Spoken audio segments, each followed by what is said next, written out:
milliards d'années, le Soleil va exploser, il va se transformer en supernova. Il va complètement englober une grande partie du système solaire et la Terre sera brûlée.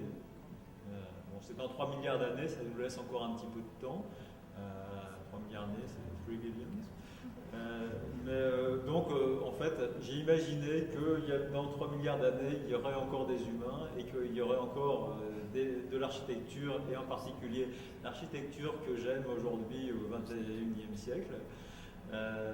Et que donc, comme la Terre sera brûlée, les humains seront obligés de s'enterrer en profondeur, parce qu'il fera beaucoup trop chaud, il n'y aura plus d'eau. Donc voilà, donc c'est l'idée de la peinture. Donc en fait, c'est une coupe sur l'écorce terrestre.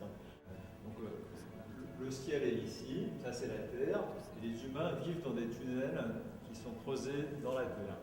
Et donc dans les tunnels, il y a de l'eau et il y a des bâtiments d'architecture que j'aime aujourd'hui et que les humains ont démonté et recréé dans les galeries souterraines pour se protéger du soleil qui a explosé.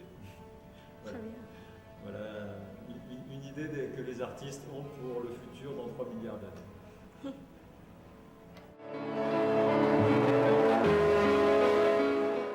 Non, c'est pas du tout la même chose.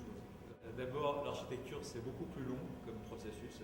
Un processus sur un bâtiment, ça peut prendre des années, parfois entre le moment où on commence à le concevoir et le moment où il est finalement réalisé, construit.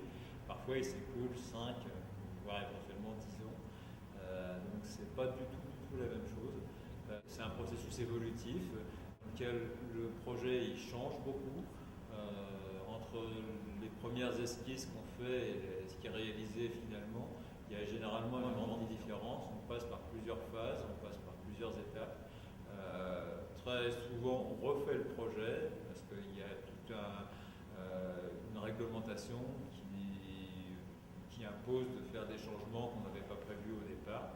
Donc, dans le projet d'architecture, c'est un processus beaucoup plus long. La peinture, c'est presque immédiat. En fait. On sait ce qu'on veut faire et on le réalise.